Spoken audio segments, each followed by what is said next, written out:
Welcome along to another episode of the Make Life Work podcast.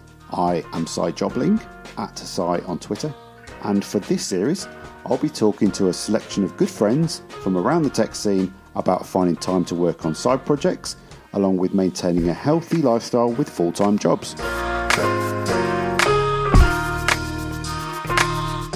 This week, I've invited along a good old friend from the northern town of Halifax, Sam Hardacre.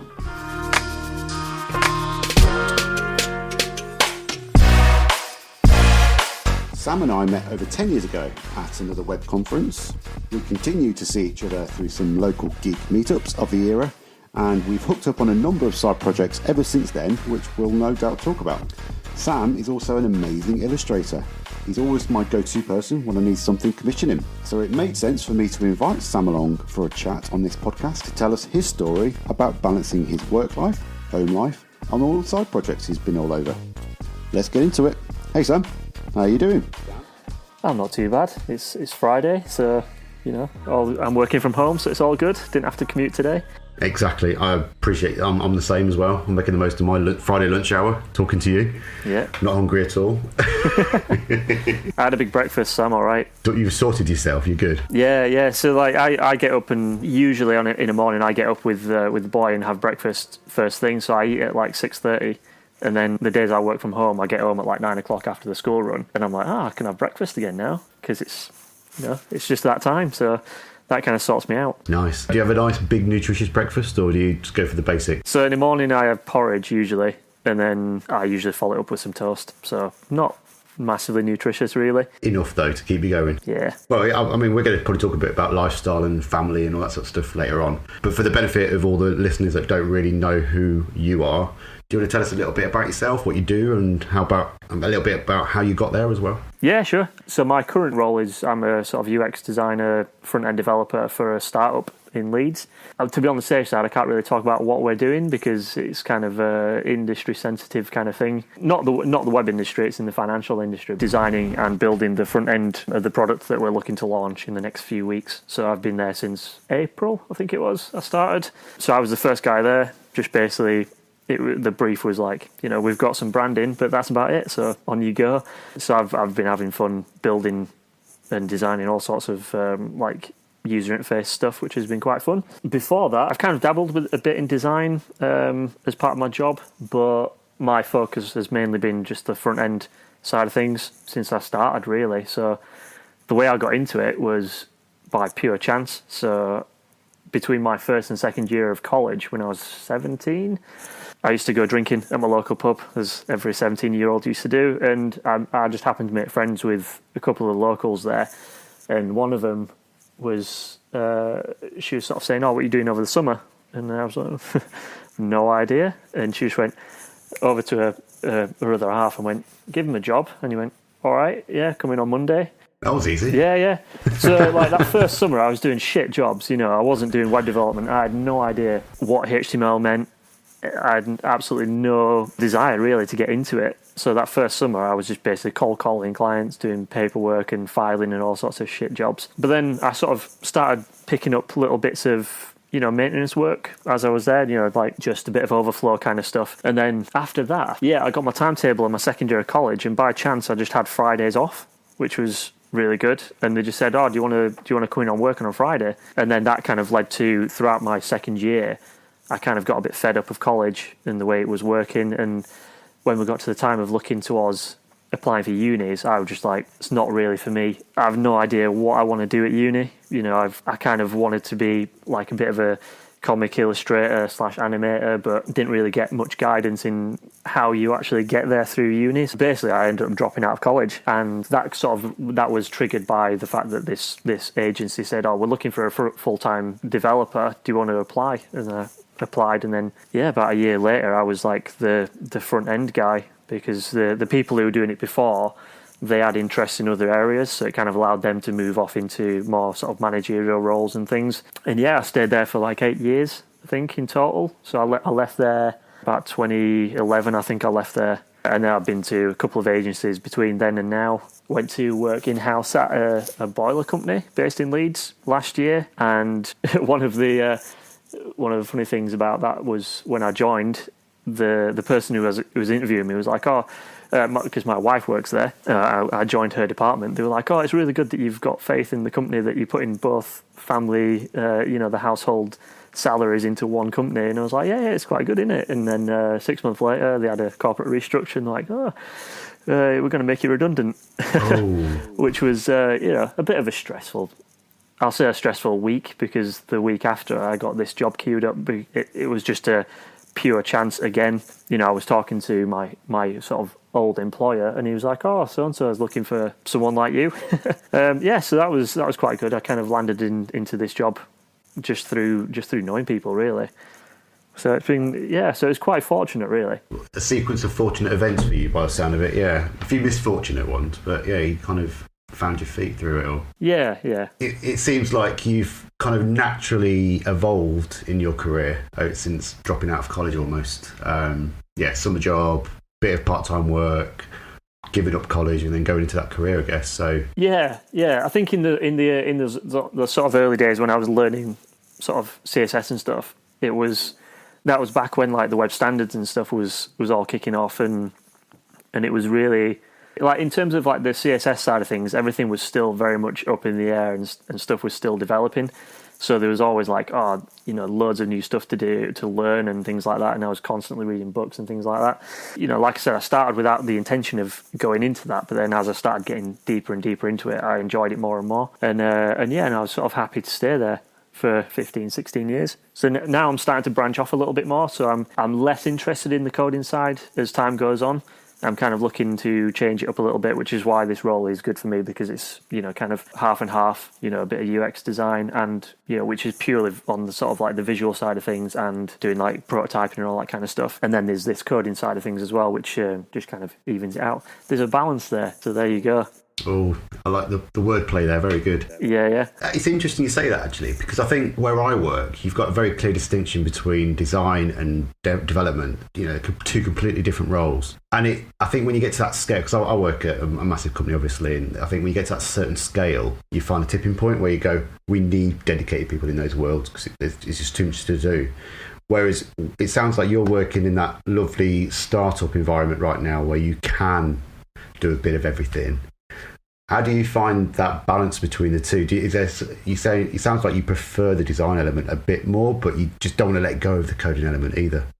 Yeah, I think if there was enough work to occupy my time working on design stuff full time, I would probably happily do that. Just as a bit of a change. I've been a front end developer for since 2003, so it's quite a long time to just be coding stuff. And for some people that is what they love to do, and that's where they want to focus, which is great. But for me, I'm kind of reaching that point where I just sort of want a bit of a change without fully stepping outside of the industry. I'm not quite at that point yet where I can kind of go, let's think of a completely different career change. We're not quite there, especially with the Ben on the way. It's not really a good idea throwing my salary away for a career change. That'll come when the kids are older.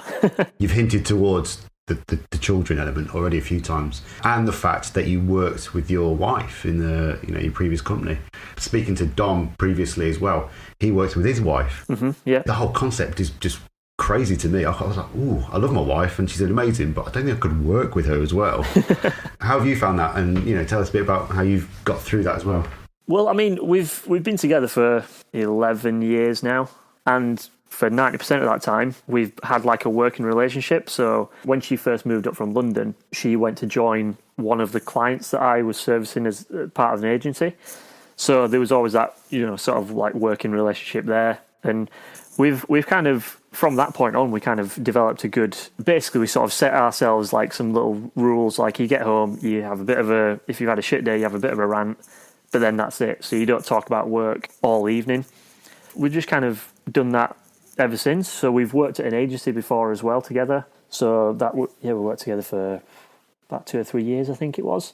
And yeah, it was a similar sort of thing. We sort of developed this ability to split personal and work stuff. If she had to give me any sort of grief for something I'd done wrong at work, or you've missed this part of the brief, can you go back and sort it out? There were none of that kind of Oof, bloody hell, right.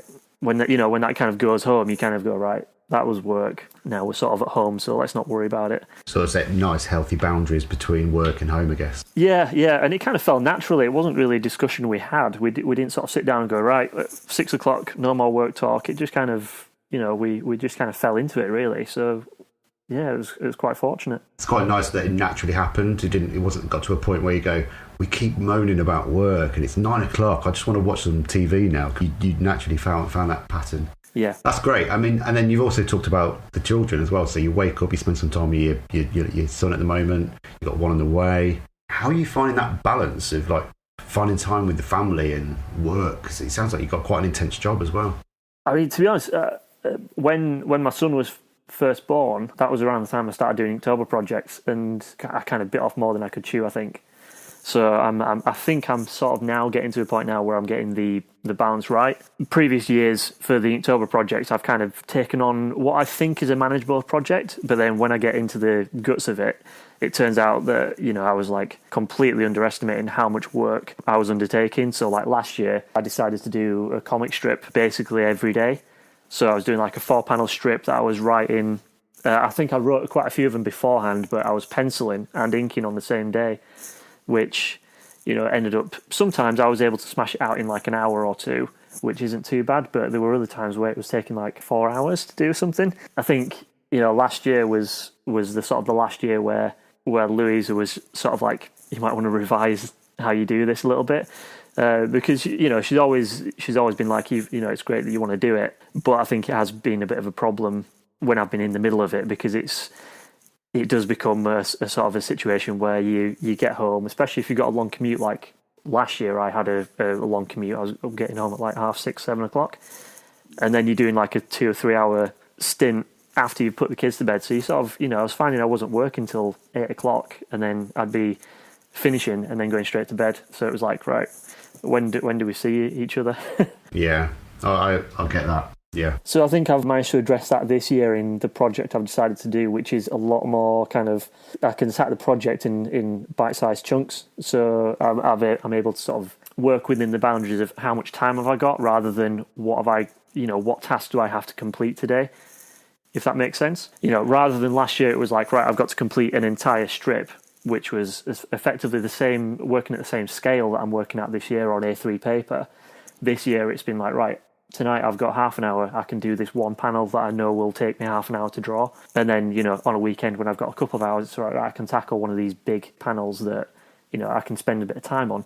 I think that's kind of how I've managed it this time, which is working a lot better, I think, because, I get to sort of do the project and also not sacrifice spending time with the family. Yeah, it's interesting, that word sacrifice you used there as well. I was speaking to Dom the other week. He was telling me the same. You have to make some sacrifices in life to get those projects that you want to work on. And I'm like you. I've always had this problem of overcommitting in side projects and not allowing that capacity to do it with my family time as well. When I was in let's go back to probably my 20s, when I started doing my other podcast, my music one. At one point, I was producing a show every 2 weeks for nearly an hour and a half. I had to find all the music for it, which took hours, then produce it, then get it out there, do all the kind of marketing around it. And it was like a full-time job. And I didn't realise how much time it was sucking up. So, I'd get to, I think it would be like Wednesday evening, I'd have to do the recording. And my wife was saying, are you coming to bed with me tonight? I'm like, no. It sounds horrendous when I play it back to myself now. But she understood that I'd made a commitment, because we had a regular schedule. It was being syndicated on radio stations. So it wasn't like, it's just a bit of fun. There was, someone that was consuming this. But there was no financial gain. It was purely for fun to start with. But then it became more of a chore. And I had to realise and go, I can't do this anymore. It got to that tipping point to realise, yeah, you got to enjoy this. It's not something just for the sake of it, And it sounds like you've been through the same with Inktober.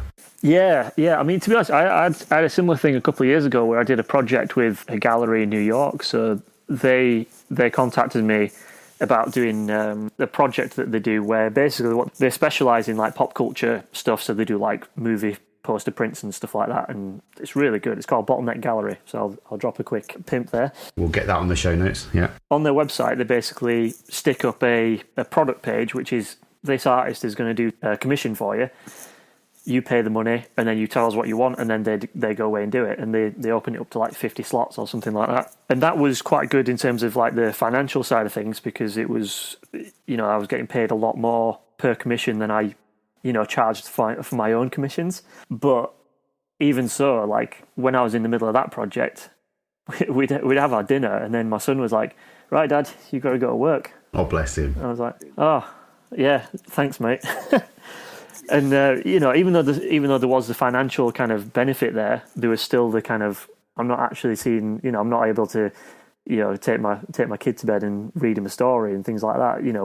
We alternate most nights, so one of us has a bit of time to ourselves on an evening. And at that point, because I was doing it in my free time, the project took like 3 months to complete, and that was 3 months of basically working pretty much every night. So. There was a lot there in terms of, like Louisa having to pick up the slack there and having to do the bedtime routine every single night. So like even though the money was there, it was like, is it really worth it? And I enjoyed doing the project as well. It's really good, but it's not really sustainable, because I was thinking, maybe I could sort of carry on doing it as like a bit of a freelance gig, taking commissions and things like that.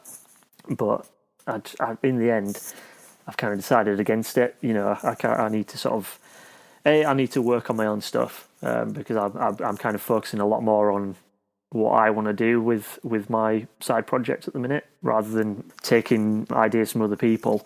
And B, I just didn't want to have all my time eaten away for the family, really. Yeah, I mean, how did it make you feel, the fact that, your son said, "Dad, you got to go to work"? I mean, I've been in similar positions where the kids they go, "Dad's always at work, he's never around, I only see him at weekends." That pains me to hear that. Yeah. I understand there's a reason why I do it, but it was that reality check when the kids observe it and tell you, it's like, oh, what are we put on this planet to do? Work or enjoy our families, It sounds like you went through similar heartache almost. Yeah, I think so. And that kind of led to a sort of a drop-off in the sort of the amount of work that I started doing. It's like I say, it's only just now where I'm starting to realise, I can actually achieve something by just breaking it down into smaller and smaller chunks. Whereas for years and years, I was always in this mindset of, if I can't spend 2 hours just working on some artwork, then there's no point doing it. I can't quite figure out, looking back in my head, where I was getting that from. It's like this idea of, if you start a drawing, you've got to finish it in that one session. Otherwise, I'll kind of lose the flow or whatever, some reason. Whereas now I'm sort of like, sod it. If I leave it half finished, I'll finish it tomorrow, or I'll pick it up next week and finish it, or whatever. So I think that's kind of informed where I am right now. Yeah, and I think, like you say, I think this is a different process to working. When you're doing art, for example, you can break it down into manageable tasks, but if you're in the mode, you can't really come out of it. Yeah, that's the problem with being in a creative world. Mm-hmm. Whereas when you're working in development or engineering, I'm going to preach my way of working. It's like, how do we make this a nice, manageable, small piece of work? Where's the MVP? You don't really have an MVP with art. When it's done, and you ship it.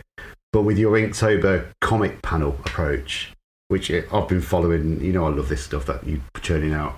It's a nice way of compartmentalising that process. You can say, it will take me X amount of hours to do one small panel, or X amount to do a large panel at the weekend. That seems to have worked really well in your favour now, this time, I think. Yeah, like I say, it has worked really well, and I think going forward I'll probably do it, because I enjoy doing the Inktober project. This will be my 5th year doing it, and I want to carry on doing it every year. And I think this might be the key, because it is allowing me to do something. It's allowing me to do something productive. So at the end of this month, I might not have a full book finished, but I reached the halfway point yesterday.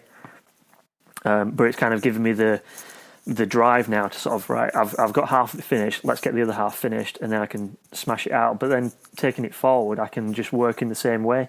So I can just chip away at bits of scripting and stuff on my lunch hour or whenever, and then when it comes to doing the artwork, I can just chip away at that. When I've got to spare half an hour, I can just sort of, right, that's some characters to draw, and I'll do the backgrounds tomorrow. So I think it's worked out pretty well in that regard. Seems that way. Yeah, because this month I've been able to do the project and also see my family, see my son and all that kind of stuff. And obviously with the second one on the way next year is going to be pretty full on. I'm sort of trying to mentally prepare myself, but let's face it, you never quite know what it's going to be like. No, but I think like you have with Inktober, you've learnt from previous years how to manage that better, and you seem to have got into a better place in the 5th year. And the same with kids. You've had one. You know what works and what doesn't work, and you will find it easier. I'll tell you from the voice of experience, the second child is definitely a little bit easier because you know what you can and should do. It's never perfect, don't get me right, and you don't know how they're going to behave, especially at night times. And I think, like you say, you've planned that now. You know next year, I'm not going to commit to anything. There's no point. Sounds like you've got a good, healthy balance with family now anyway, and work and side projects and all this sort of stuff. Yeah, I think so. It also helps for, having a wife who doesn't sort of give me shit for it. She's never like, oh, you must spend time with us this evening, blah, blah, blah. She understands that I want to do this, and she'll just sort of give me a bit of, I think it comes from the sort of the work relationship, really. She's not got the personality to sort of just stamp her feet and go, you must listen to me. She'll just sort of give me a sort of a, maybe try looking at it from this angle, and you kind of go, oh, right, yeah, fine, yeah, that's a good point. I think men could learn a lot from women that can persuasive tactics. Yeah. So I think that's helped as well in the fact that I feel like I can do the project, but I'm getting a bit of feedback to know how it's going on the other side so that I can adjust. It's good that she appreciates it's your side. It's a hobby. It's not work. It's not like a chore. It's just, that's your escapism as well. You like to go and get on your light box, do some doodling and some ink for an hour or so. That's your downtime, effectively, right? It's just beneficial that you've got a goal at the end of it as well. Yeah. I mean, it's not really about your wife, but has she got any hobbies that you kind of go, yeah, I'll give you time to do that as well? She's got some interest in various sort of crafts and stuff like that, but she doesn't really devote much time to them at the minute. We're kind of 8 weeks away from having a new baby, so as you'd expect, she's now thinking, when I get a bit of downtime, I'm going to sleep or go have a bath or just chill out. But she hasn't studied like calligraphy or anything like that, but she messes around with it, and I think she's really good at it. And with a bit of practice and stuff like that, I think that might be something that would be quite good for her to look at. I was going to say, it's nice you've got a shared passion actually of real physical art crafts and stuff like that. Yeah. I mean, it's eventually when we get into a decent sized house, hopefully we'll get like a bit of an office space where we can have a bit of a shared den where we can both have our art stuff out and whatnot. Whereas at the minute, it's just wherever we can work. I know. We're quite lucky. We've got quite a large. I say large. It's a big space. I mean, you can see we're in the studio here. Yeah. We don't use it very well, but the kids are getting to that age now. Like my two, I've got one who's literally just turned 13 and a 7-year-old. She's so creative. She loves just making crafty stuff. And my wife, being an art teacher background, she fully embraces that, and she's like, yeah, just make. It's great. I'm more of a geek, digital guy, so I'm like nurturing my son's geekiness as well, saying, why don't you record a podcast or a video thing? Oh, no. But, it's nice that we've both got this sort of creative mindset. We appreciate each other's passions in a way. So when I say to my wife, look, I'm recording a podcast tonight, are you okay? She's like, yeah, you do, you got to do. It sounds like your wife is in a similar position now as well. Yeah. We've talked a lot about your working days, your family habits, the side projects as well. So I think it's worth going back maybe 5, maybe even 10, even 15 years when we started doing some stuff together. Possibly, yeah. I'm trying to rewind to the time we met. Was it 2006 or 7 or something like that? So the first Conf I ever went to was at Media 2007. I reckon it was at Media then where we met. It might have been Future Web Design the year after.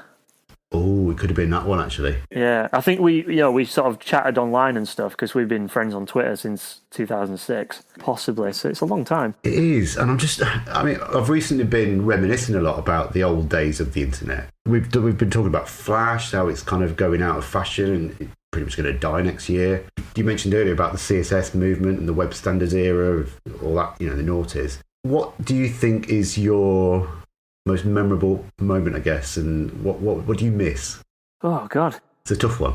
Yeah, I mean, for all the benefits that's come with responsive web design, there are times where I just think, oh, Jesus, I wish I could just write some code once and just have it display on a desktop and it's like, right, I'm done. And I look back now and I sort of go, Jesus, it was so much easier 10 years ago when you just had to build a website once. 2 browsers. Yeah, you had to check it in a few browsers. You had to, you had some, you had to pull your hair out with IE6 and stuff like that. But, maybe not 10 years ago, perhaps maybe a bit longer, a bit further back. But yeah, like looking back, I was like, oh my God.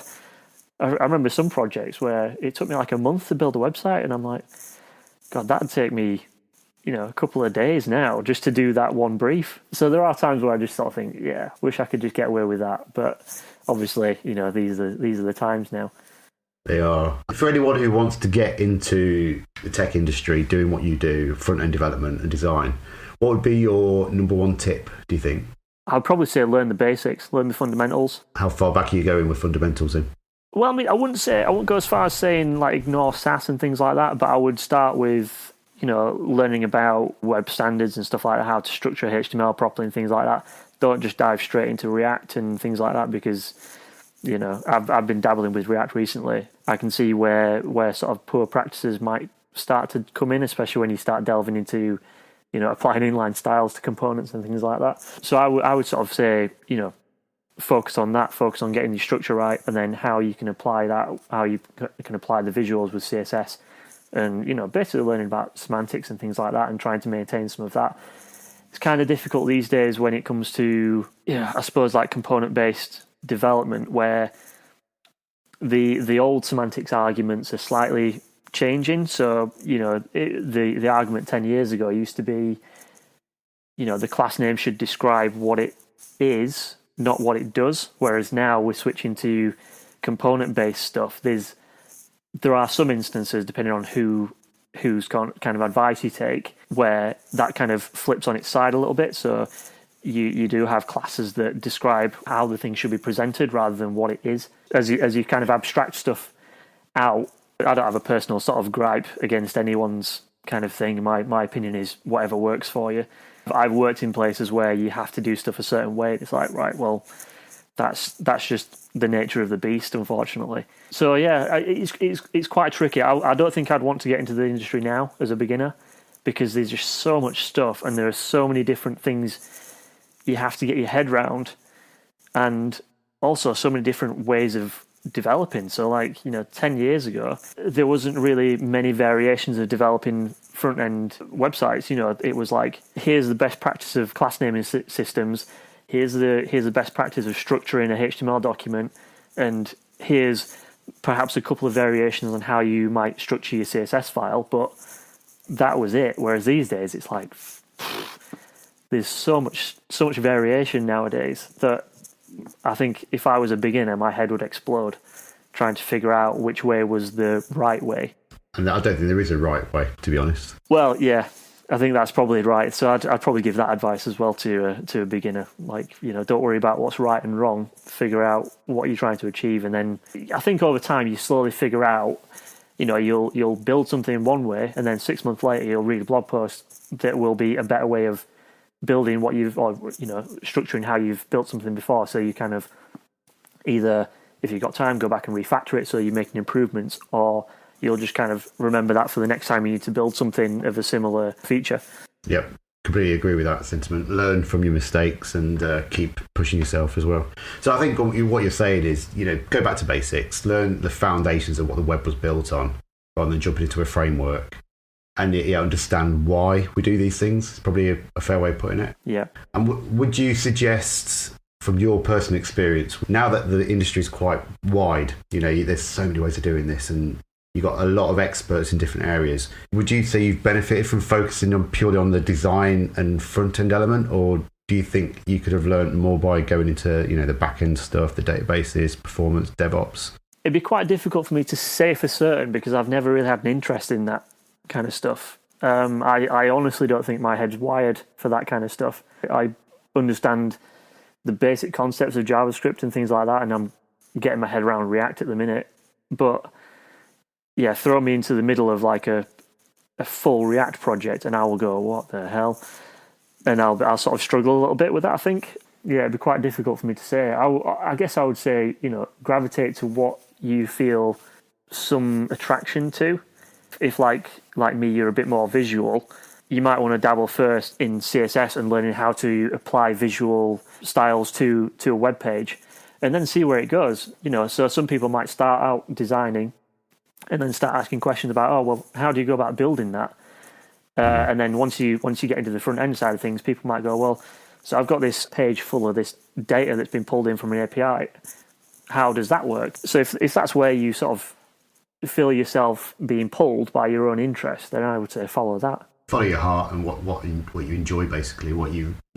Yeah, I would say so. I guess it's slightly limiting in a sense that if you sort of double down on HTML and CSS, you might sort of wall yourself in slightly, which is what I've found recently, where I'm sort of having to break out of that a little bit by delving more into React and things like that, which has come at the minute. It's come out of necessity because I work for a small company. We've as a team of 4, we've got 2 back end developers who are busy doing the back end, and there's me and the boss who are both sort of front end type of people, but he's off being the boss, so he's off doing striking deals and all this kind of stuff for when we launch.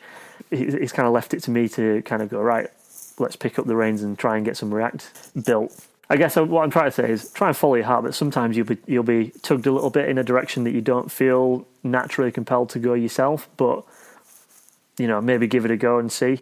Give it a go. I like that. Yeah, because I'm like you. I have a natural tendency to fall towards the front end of web development. I've been doing similar sort of time frames to you, nearly 20 years. But only recently I sort of moved away from the front end. I've kind of focused on the back end API services and what it takes to build that. So I'm diving into Kubernetes, I'm talking about Cosmos DBs and network configuration SDKs. Well, Jesus Christ. It's pushed me out of my comfort zone, but in a good way. Because now I'm starting to understand what all these complexities can be, and I can see why you've got teams of people looking at this stuff. So you've completely lost me with all that stuff already. Exactly, but I think became complacent with the front end stuff. I just like, yeah, I'll get it. I don't understand the detail, but I can understand what they're talking about, and I know what you should look at. Going into a completely different world, it's healthy to do that sometimes, and then realise, yeah, I'm good at that front end stuff. I want to stick there, or actually, I prefer this now, or I like the overall look of what's going on now. So if anyone's listening and going, how do I get into this? Going, don't be intimidated, but follow your heart. I think there's a lot of big stuff to go into, and you'll find rabbit holes that give you a bit of interest, but you can always back out and go back to what you prefer anyway. But we've talked a lot about work, tech, design, and all that sort of stuff. What do you do to relax? And, how do you find that time for that as well? So generally speaking, at the minute, our downtime involves just putting the kid to bed and then just going, right, should we go to bed and watch something on TV? So we generally just plow through stuff on iPlayer or something like that. Yeah, we generally sort of gravitate towards like documentaries and things like that. Okay. Any specific ones that have caught your attention lately? What's it called? It's about like the justice system. It's called Catching Britain's Killers. Yeah, that's really interesting. It's a 3-part series, and it sort of focuses on different areas of like crime investigation and things like that, and highlights areas in the past where some people have been convicted of something when they shouldn't have been, and how the system's changed since and things like that. So it's quite a good one to watch. And then what about health? I mean, we've talked a lot about consumption and entertainment and stuff like that. Do you find time to do anything fitness wise, or struggling? I think most people do, to be fair, don't they? Yeah. So I joined a gym recently, and I've not been for about 3 weeks. So I just sort of had this idea, like, oh, when I work from home, I'll take a long lunch, go to the gym, it's sorted. But then life gets in the way. You struggle to actually get away from the house and get there. And it doesn't help that, the gym is in the middle of town. You have to go and park up. You have to find a parking space, and then you have to walk to the gym before you even get there. And it's like before you even got there, you've already spent like 20 minutes. So once I'm there, I'm like, right, I don't want to take the piss, so I can't stay here for a full hour or so. So what can I get done in half an hour? And then you just sort of go, is there much benefit to that? On the flip side, going in the evening just does not work for me at all. I tried it a few weeks ago, and I went at like 8:30, and I was just like, I'm not arsed at all to do this. Too tired. Yeah, so I need to figure it out. The weather doesn't help at the minute, but last year I did Couch to 5K, and I got myself up to doing about 15K a week, which was quite good. But then I got really bad cold, and then that just killed it. So by the time I came out of that, the weather was turning like it is now. And then I was like, don't really fancy going out and running when it's raining. So I'll just sort of, I'll knock it on the head and pick it up again next summer. And then that just didn't happen. So yeah, that's on my to-do list. Yeah, it sounds like you've got the same old behaviours that everyone struggles with. It's finding that motivation to do it and the time. I mean, I'm quite lucky in a sense. We've got on-site gym in the office, so I can use that in quiet times. And as you mentioned, like when you work from home, it's really hard to get up off your arse and do something. So this week, for example, I've made sure that I've gone for a run before I even start work. I managed to fit in 4K, in the morning just to do something. So, but it's a really hard discipline. I think to be fair, what I've done, I've cheated a little bit. I started a competition on the Apple Activity Rings thing with Dom Hodgson for this week, and I'm trying to beat him. He's impossible to beat. He's pushed me to try and get out a bit more and do a bit more than I would normally, but it's not sustainable. And I think I've got to that point in my life. I'm nearly approaching 40. I don't want to be the fat, lazy git that I was in my 20s. And I realise my body, it will age. So I'm just trying to keep on top of it now. But I know what you mean. You got family life, you got jobs, you got, long days and all the fun things you want to do. It's hard. It is. And I need to figure it out because I'm sort of similar. I'm sort of, I just turned 34 and I'm thinking, right, I'm sort of at the point where I've got away with not doing exercise in my 20s. So I need to sort of get that side of things sorted before I hit 40, and then once I've got to 40 and I've got a good fitness regime, I'll just carry on doing it, and then I'll be relatively okay going forward. But we'll see when I actually get that nailed one day. Right. So what's the next goal for you? You've obviously got baby coming. You got a nice job. Inktober's in the progress. Is there anything you got focused on for the next 6 months? Nothing specific. So obviously my main focus from a side project perspective is to get this comic finished and then eventually published. So I don't quite know what I'm going to do with that yet. I approached a local Leeds-based publisher earlier this week, but I've not heard back yet. So we'll see what comes of that. If nothing comes of that, I'll figure out a way of publishing it, whether I do a Kickstarter or whether I just fund a print run and see how that goes. We'll figure that out at some point. But then I've got a few comic ideas already in my head, and some of them I've started scripting. Over the last few years, I've started, working on ideas that just need padding out and working out really. So I think that's where I want to stick around.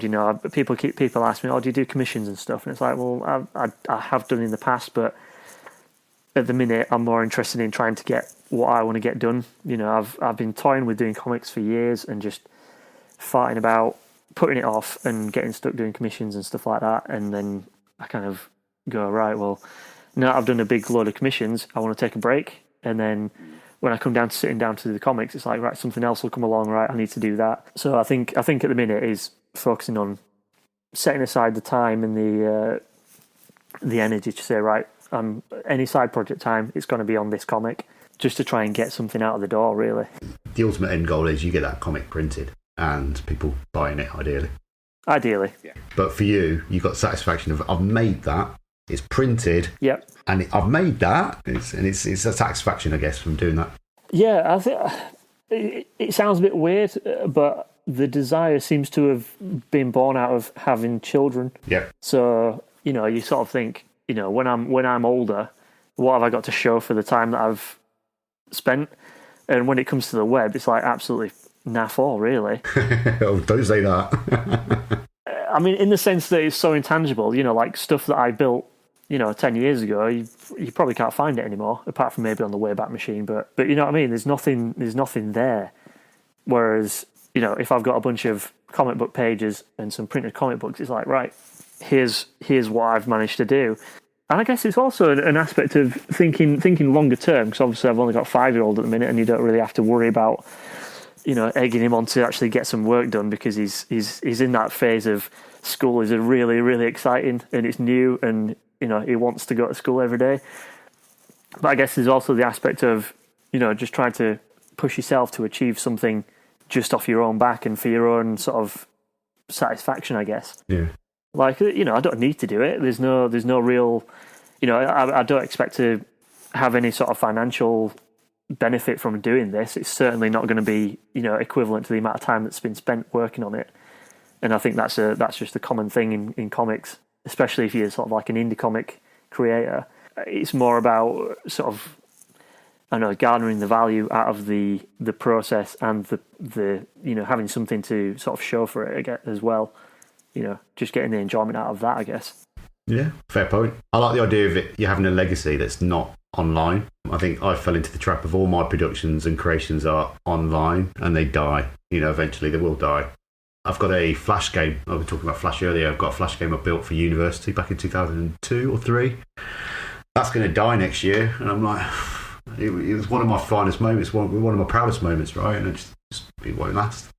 So I might need to find something that I can actually print and create that is not just online or digital. Yeah, I mean, that's one of the things, like, I know a lot of people work digitally nowadays, like, with iPads and stuff. There are a lot of people who work purely on iPads, and I would love to try it. But there's also that aspect of, I don't need anything other than some paper and some ink to do what I, to achieve what I need to achieve right now. Obviously, there's a bit of digital sort of manipulation later on down the line in the process to put it into a book, but to actually get the work out of my head, I don't need anything else, and it's relatively cheap. Like an iPad and a pencil cost me God knows how many hundreds of pounds, whereas the setup I've got now costs 20 quid, and it's like, there you go, job done. Nice. And it's setting a nice precedence for the kids as well, to say you don't need all the tech and gadgets to make things anymore. Go back to basics and really enjoy it. Yeah, I mean, we've been quite fortunate in that we've not been like completely anti devices and things like that, and like he does sit and watch stuff on Netflix on the TV and whatnot, but we don't regularly anyway just sort of say, here's a phone to occupy yourself with. We might do it occasionally, like if we're in like the hairdressers or something, to keep him quiet and keep him out of people's way. He'll sit and play a CBeebies game or something for half an hour. But that's about it. When he's at home, he doesn't just sort of get a device. So we kind of try to put that off a little bit. So like, there've been times where Lou said, "Oh, should we get one of those things for the car that you can sit an iPad off the back of, so you can just sit and watch films?" And I'm like, the longer we can go without him realizing that that's a thing, I think is a benefit. We've got through the years of travelling down to Kent, which sometimes can be like an 8-hour journey. Like on a good day, we've done it in 4.5, I think, in the past, or maybe 5. But the first time we took him down to see his nan, it took us like 10 hours because we got stuck in traffic. So we've gone through like the first 3 years of not being able to explain to him, it's a long journey. You can chat and stuff, but you've got to just sit still and deal with it. We've got him into that thing, so he now knows when we go to Nan's house, that's just the way it is. It's a long journey. You can sit and chat, or you can sleep. That's his option. So the longer we can get away with not saying, here's an iPad to watch films for 3 hours, we're going to try and keep that as long as we can. Good parenting. Well done. You're doing better than me. That's not to say that, I sort of go, I disagree with people giving the kids iPads and stuff. Every kid's different. Yeah, exactly. If we had a kid who screamed all day long, I can totally understand why some people go, right, if that keeps them quiet, then let them have it. You do have times where you just sort of, you do just have to do anything you can to get that kid to be quiet for a bit, even if it's, getting them to nap or whatever. It's like, right, we'll give him some milk, we'll put a film on, and he can watch that till he falls asleep. Some people will probably go, well, you shouldn't really do that. But again, it's whatever works. I don't say we don't give him an iPad out of any sort of judgment of people who do. It's I just wanted to sort of caveat that in case someone thought I was judging. That's fine. Good stuff. Right, I think we've exhausted all the topics I wanted to go through. How do people get hold of you and see what you're up to nowadays? What are there any projects you want to push out there? So I guess I'm always pushing the Inktober project while I'm doing it, especially. So that is over on my art account, which is Skinny Drawn Boy, which is on Twitter and Instagram. And my usual Twitter is Nocturnal Monkey, and I'm basically Nocturnal Monkey basically anywhere. So if you Google my name, I'll probably come up top, and you'll find me somewhere there. That's the split. Anything art related is Skinny Drawn Boy. Anything else is Nocturnal Monkey. So it's web based or personal based. So at the minute, my Twitter account is lots of retweeting political stuff. So you might not like that, but it's fine. We all have a voice. It's fine. Good stuff, matey. Well, it's been an absolute pleasure having a chat with you. Yeah, it's been good to have a catch up. Wonderful to hear your stories, and it's great. Yeah, great to catch up properly as well, rather than just tweets here and there. Yeah, because I was thinking, I was wondering when was the last time we actually was in the same room, and it might have been the first NAConf. Oh, God, yeah. So what was that, 2011, 2012? Maybe, yeah. Yeah, I need to try and get my ticket for that. I'm struggling at the moment to find the time. Yeah, see, I can't go to... Well, I might be able to go to the next one if I can nab a ticket, but because of the newborn, it's probably not a good idea disappearing with a month-old baby at home, Not ideal. No. So I think this year I'll sit it out. I managed to go last year, in January, and that was awesome. That was really good. It was a welcome return. I think it was good to see Collie, and it was good to see a lot of people from other conferences. There were loads of new faces, people I didn't know, but there were quite a few people who I did know. So it was good to as every conference, it's good to have a catch up with your mates over a beer. Definitely, completely advocate that, and yeah, shout out to Simon Collison on the next new adventures, and we'll put details in the show notes for anyone who wants to go along to that. Well, as I say, pleasure, mate, and thanks for joining us. No worries. Thank you very much for having me. Thank you to everyone for listening, and especially Sam for joining me for this episode of the Make Life Work podcast. If you'd like to reach out to Sam, you can get him at Nocturnal Monkey for all his personal stuff, or at Skinny Drawn Boy for his illustration work. As we discussed, there's also our On The Side community, where you can join myself, Sam, and a few other people to talk about side projects. I will be inviting other members of the On The Side community over to the podcast to talk about their stories in some upcoming episodes of this podcast. Follow along with me at sidejobling.com/makelifework or at Sci on Twitter. If you're listening in your favourite podcast app, please give us a rating and review. Get in touch by email, sci@jobling.com, or on the socials. That's all from me. Join me next time when I'll be having a chat with another side project advocate, Rachel Shilcock.